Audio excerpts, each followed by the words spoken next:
Hey friends, Christy here with Little Roots Ranch. Oh, I thought I heard my turkeys. I am out right next to them, but it is pouring rain right now. And so I don't think they feel very talkative. Anyways, happy almost March, or happy March if you're watching this in March. I can't believe how fast the year is going. And when it comes to gardening, I'm all for it because I am so excited. Today I am in the big greenhouse and I am just waiting to fill this place up with tomatoes, peppers, eggplants, cucumbers, oh my. And so I wanted to do a video today talking about seeds to start in March. And this is for the Pacific Northwest, Zone 8, areas that are similar to me, maritime weather.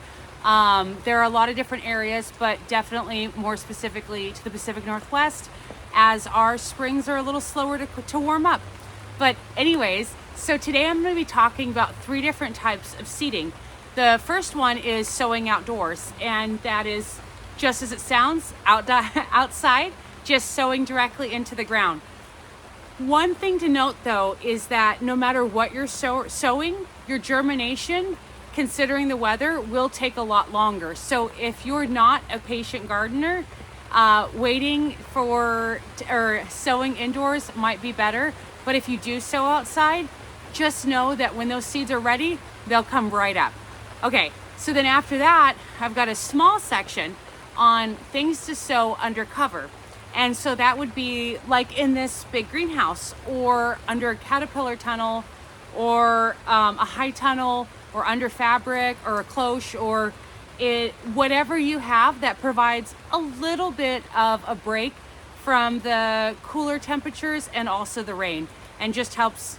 The difference is pretty small, but it does truly make a difference.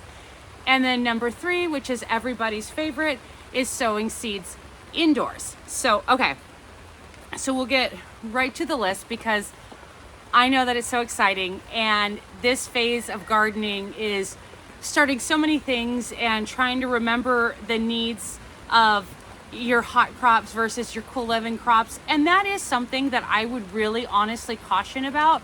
Is I think the number one mistake that I see is folks using a like a fluorescent light as well as a heat mat. And even for peppers, unless you're growing like literal outside, that's going to be way too hot for them, and it's absolutely too hot for your other guys. There's 2 things that'll make a plant grow really fast. By really fast, I mean faster than it should, and you'll have a weak plant, and that's lack of light and heat. And a lot of times, the 2 of those combined, that's where you'll get really leggy plants, and in all reality, there isn't any saving them. Sometimes with tomatoes, you can bury them deeper, and there are ways. But for like cabbage or something like that, if you get a really leggy cabbage, it's way better to restart, because honestly, it's not going to support a big, beautiful head of cabbage. But okay, so let's get to the seed part, because that's the most exciting part, besides the turkeys, of course. Okay, which they're quiet. All right, so sowing in outside, I've broken it up into several groups. So there's root vegetables, greens, herbs, cold crops, which are like cold crops, and beans and peas, summer crops, and other veg. Okay, for sowing outdoors for roots, we have radish, turnip, carrots, potatoes, and sunchokes. Sunchokes are also known as Jerusalem artichoke, if you might know it by that name instead. For greens, we have all of them. All right, spinach, Swiss chard, arugula, Asian greens, kale, collard greens, mustard greens, lettuce. In all reality, these greens would always be considered cold crops as well. They grow the best during the fall, the spring, and of course the fall.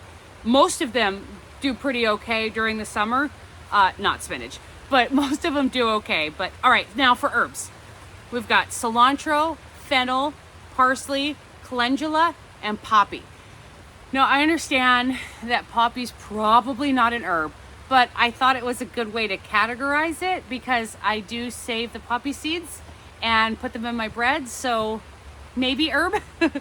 All right, now cold crops. So those are generally your brassicas like cabbage, broccoli, cauliflower, whatever. And we're not yet to planting those outside. So I'll have more on that with undercover and sowing inside.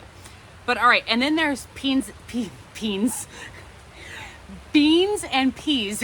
And so for peas, it's still time to plant all of them. And so that includes shelling and shelling peas, snap peas, snow peas, and then also the non-edible sweet peas. And for beans, we have garbanzo beans. Now, like in February, garbanzo beans are beans, but that doesn't mean we're planting any of our other beans. So no runner beans, no drying beans, none of those beans. Like the fava beans that you may have planted last month, garbanzo beans are more cold hardy than the other beans, but the other beans are not cold hardy whatsoever. So regular beans, we're not to those yet. All right, now moving to undercover. And again, that would be big greenhouse, caterpillar tunnel, anything that provides a little bit of a difference. If you are growing in like a raised bed that's up against your brick house, or you're in the city, or you're in a warmer microclimate or further south, this might include you growing out in the open. Obviously, you're always going to need to take a look at your specific growing conditions because they might absolutely be different. Okay. So basically it's everything that we had for sowing outside, because at this point of the year, everything that you're growing is going to love to be undercover. There's just no way about that. In the summer, your lettuce is going to hate its life being undercover, and a lot of your other more tender greens, and like if you're growing spinach in a greenhouse in the summer, you'll get one leaf maybe, and it'll send up that flower shoot. I am not kidding. Same with Asian greens. But in the shoulder seasons, like the early fall or early spring into spring, and of course in the fall, everything is going to everything will grow better being undercover. And so, but in addition to the sow outside list, we're also going to add in broccoli, which includes broccoli rabe, as well as cabbage, which includes Chinese cabbage. And so like I said, if you're in a warmer area, you can try starting them outside. We're not doing cauliflower yet. It's just a hair less cold hardy than the other ones. So we're going to wait on that. But we always have a big list, or at least this time of year, for the sowing indoors. And that, of course, March is exactly the same. So there's a few more crops that have been added to the list, so I'll get right to it. Okay, for roots, I'm sure you've heard me say a million times, don't start root vegetables indoors, and that is true. I know that there are some that can do it for the average. No, I do not recommend it. Celeriac, though, which is celery with a turnip effectively, that is where the difference comes. And so if you're growing celeriac, absolutely go ahead and start it inside. All right, for greens, we have the exact same list. So spinach, Swiss chard, arugula, Asian greens, kale, collard greens, mustard greens, and lettuce. All the greens will benefit. Remember, the heat requirements for those crops is a lot less than maybe some of the others. And especially if you have anything heat loving like tomatoes, peppers, anything like that, if you're able to keep the temperatures different, or at least split the difference, that might be benefit to all of your plants, or all of your seedlings, I should say. All right, now for herbs, we've got fennel, parsley, anise, hyssop, marjoram, summer savory, and lemon balm. And for cole crops, we've got broccoli, cabbage, and cauliflower, which are the best. Oh, I love broccoli. All right, and then for summer crops, so summer crops are the heat-loving crops, the things that make you just think of summer, like tomatoes. And so I will give you a caveat. If you are brand new to gardening, if you are unsure of your setup and how plants will do and all that stuff, if you have any elevation whatsoever, if you're, I think I already said north of me, or in an area even going east or whatever, I highly recommend waiting even still and we had picked April 5th I know it's one of your birthdays in the previous video, but kind of anywhere from basically the very end of March to like the very middle of April is where you're going to be the safest. Now, I understand that there are people who have tremendous success starting their tomatoes and peppers very early and have the ability to pot up and manage heat, light, nutrition, and all of that stuff. And absolutely, that is perfectly fine for them. However, for the average gardener, and especially a brand new gardener, it can be really discouraging, because if you're not managing that long time of growth well, you're going to end up with a plant that will be surviving and not thriving.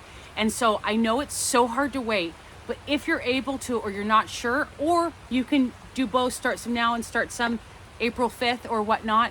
But if you're unsure, I would suggest waiting. Now, if you know your gardening area, or you're warmer, or you just YOLO, whatever the reason is, and you want to start them for the summer crops indoors, you can do ground cherry, pepper, tomatillos, tomatoes, and eggplants. For me, I will be waiting just because that's where I have the most success. And then for other vegetables, we have rhubarb, which if you're starting that from seed, I recommend doing a split from a friend's or neighbor's plant, but you can also start them from seed.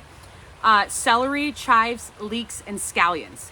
And so, as you can see, we've got a whole lot of things that we can get started. For me, I am chomping at the bit for next month when I can do my heat-loving crops.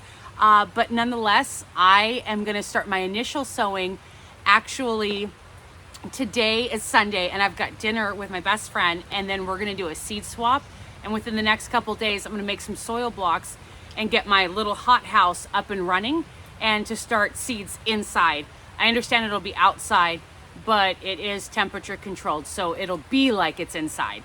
But anyways, I'm so excited to get my hands in the dirt and get going on the 2025 garden.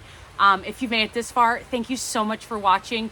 If I forgot anything, leave it below. If you're growing anything or doing any experiments with seeding or anything like that, please also share that, or any updates, because I do remember all of your comments.